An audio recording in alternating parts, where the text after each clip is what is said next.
this Trump's clear interest of Greenland seems to be a thing that just doesn't want to go away.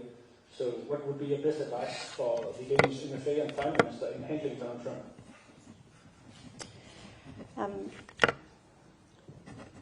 A broad range of questions. Yes.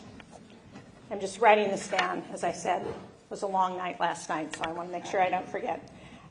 First of all, on Venezuela, while I appreciate that both Greenland and Venezuela are in the same hemisphere, Venezuela is a very different situation, I think. The president used as his motivation to go into Venezuela the fact that there was an indictment against Nicolas Maduro and his wife for their activity with drugs, with with terrorist organizations, with cartels in Latin America. And he also was an illegitimate president in Venezuela because, as I'm sure all of you followed his election, the last election in Venezuela, where he was overwhelmingly defeated by the Venezuelan people, and yet he refused to step aside because of that.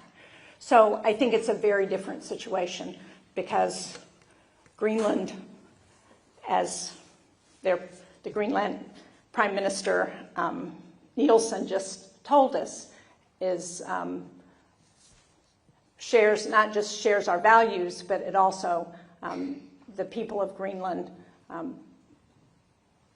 want to make sure that they determine their own futures, and they have elections, they are self-governing. So I think it's a different situation. Now, you ask about the Trump focus on Greenland. You know, part of me is not sure how much of this is a distraction to try and take the attention of the American people away from some very real issues that we have in the United States right now. The cost of living is a real concern for Americans. Donald Trump got elected saying he was going to address the cost of living, he was going to address domestic issues, he was going to end forever wars, and he's not done any of that. So people are frustrated with him.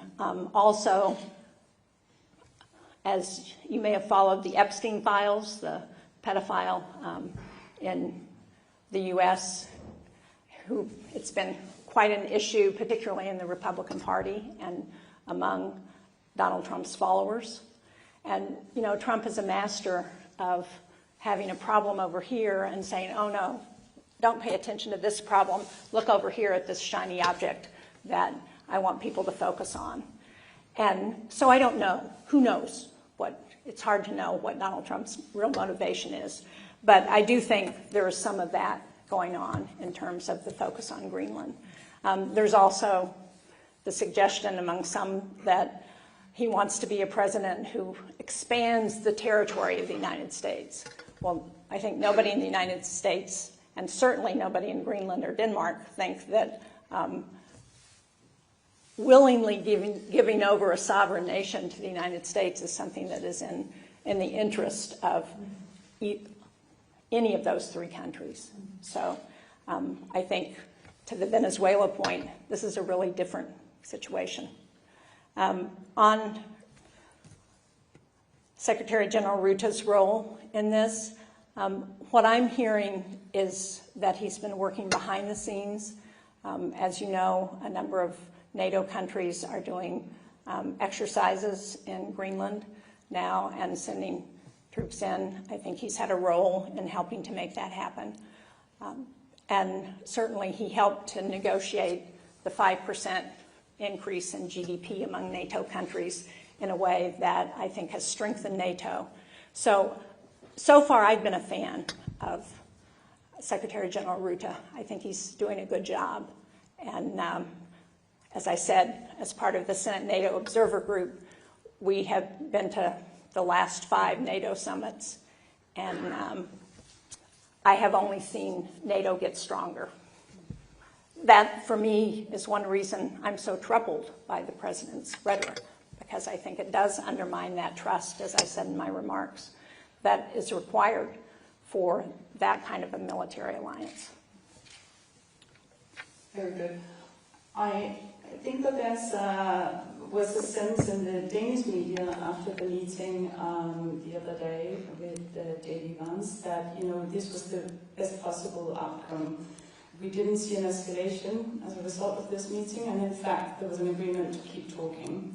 That very quickly turned around, and I think it's a very new world for the Danish diplomacy, very experienced ministers Right. are showing up, and then things actually don't play by the book that we know. Can I ask you, before again I take another round of questions, what would be your advice and your take on what is to come, even in, you know, the next weeks? What rules can we play by? Well, unfortunately, Donald Trump seems to have thrown out a lot of the rules of foreign policy, which is frustrating to so many of us in Congress, and unfortunately to many members of his own party who will talk about that behind closed doors but are reluctant to stand up to him. But your ambassador to the United States has been very effective at meeting with members of Congress on both sides of the aisle, talking about the situation and about how to move forward. Yesterday, a number of us on the Foreign Relations Committee met with your Foreign Minister, Rasmussen, and with the Foreign Minister of Greenland to talk about the situation and what we could do going forward, how we could keep the focus on the importance of the relationship. And I think that is one of the things that we can do. In addition to legislation, those of us who have been outspoken about the situation, we need to keep talking about it. One of the things that some of you may have seen Senator Tillis in his speech on the floor of the Senate talking about how stupid it was that the administration is talking about this. And when we were in the meeting with your Prime Minister, he said, I'm going to go to the floor every week and I'm going to talk about this and I'm going to try and get other Republicans to do that. And I think continuing to speak out, continuing to push legislation, continuing to raise the issue is really important for all of us to do, not just as elected officials, but other people who have interests in what's going on in world affairs. In New Hampshire, we have something called the Council of World Affairs. And looking at those organizations, those NGOs that have a stake in the international world order and trying to get them to also weigh in on what's happening as a result of this rhetoric, I think is important. Thank you. I have a question here in the front, and follow.